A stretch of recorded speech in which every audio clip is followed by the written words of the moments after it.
The Colorado River is a lifeline for the Southwest and the Rocky Mountains. It is the hardest working river, certainly in the United States, but maybe even the world. It is in crisis. It's facing climate change, which is making it hotter and drier, more evaporation. It's also facing an increase in demands. More than 40 million people across 7 states and 2 countries depend on the Colorado River for water, food, recreation, and energy.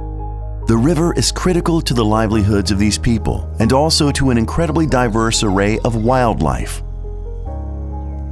A flowing Colorado River provides a rich ecosystem for wildlife throughout the region. The Colorado River starts in the forested headwaters of Colorado and Wyoming, and it flows down through New Mexico and Utah into Lake Powell, then through the Grand Canyon, then into Lake Mead, and then it serves Nevada and Las Vegas on the way, and then it creates the border for Arizona and California before flowing into Mexico. The Colorado River has been facing challenges for several decades. That has impacted the overall health and resilience of the entire system. So, of course, we are worried about getting water in the river, but we're also worried about all of the things that impact that water before it comes to the river. For instance, forests are our largest natural reservoirs. So snow that starts in the forests of Wyoming and Colorado, it ends up as water in the river. So we need to care about the health of those forests. And we also have to care about the health of our headwater wetlands, because that water that begins as snow then flows through those wetlands. So we really care about the health and the species that are there.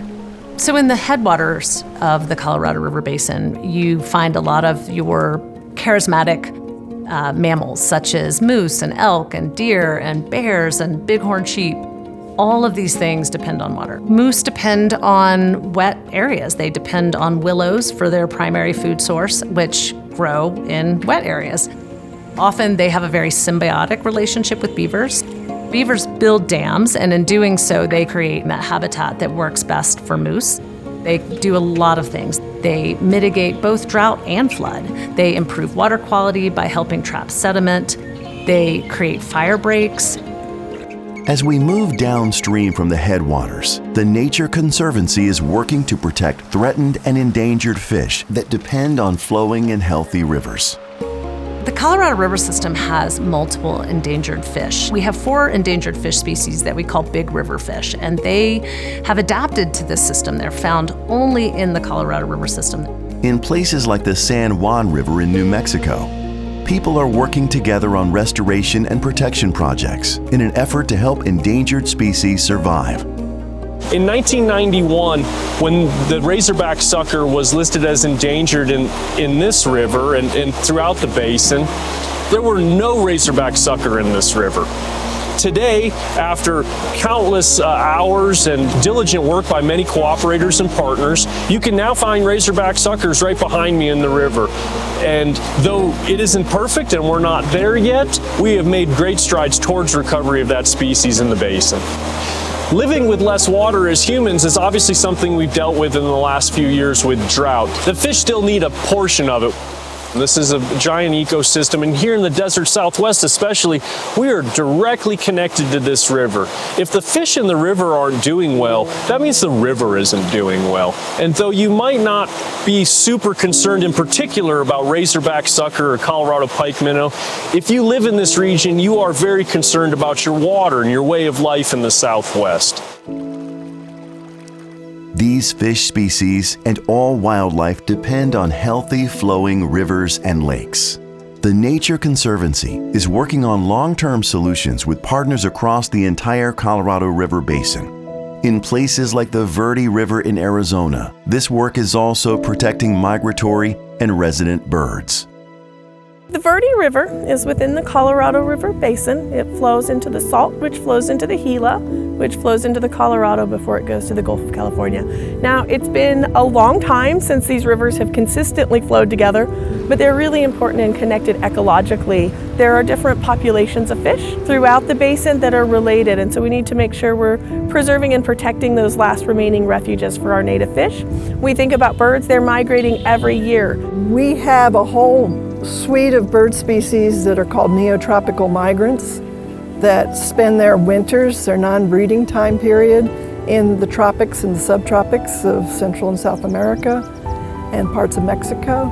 And they come here to breed, and so they're looking for a similar habitat.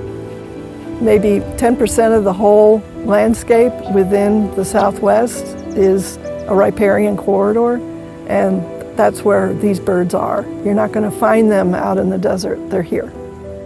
All these rivers in the arid West are stopover points. They're parking for a little bit. It may be just for overnight, it may be for a few days, and they'll feed on the insects, especially the spring migrants. So they're chowing down on these insects, and then they're going to continue their journey. The Nature Conservancy across the Colorado River Basin is working with communities at all levels on water management. So we think about how do we use infrastructure to deliver water? How can we do that better? How do we protect the lands connected to our rivers and streams? And so here in the Verde, we're thinking about things like conservation easements that protect sensitive lands from development. We're working with agricultural partners to pipe their ditches and put in sprinklers so that they're using water as efficiently and effectively as possible while still producing a food crop. We're working with our cities and towns to think about how do we use our effluent, right? We are no longer in a place where we can just say, hey, we drank that water once and it's out the door. We need to drink that water, we need to use it, we need to clean it, we need to utilize it in the way to best protect and enhance our freshwater resources, as well as ensure our long-term drinking water supply. So we work on a wide range of projects, and we try to be creative and really focus on the conservation outcome, which is protecting flows and the habitat here in the river, and doing that in partnership with our communities. Just like the people that depend on the Colorado River, the mammals, fish, and birds rely on the river too. And they depend on us to make the right decisions to protect the river's health and ensure a resilient water future for the region. The river that we depend on is really depending on us to find a path forward. And the path forward is going to take all of us coming together, innovating, trying new things. Change can be hard, but we know that it is possible because everyone on this river cares about the future of the people and the future of the animals that depend on it.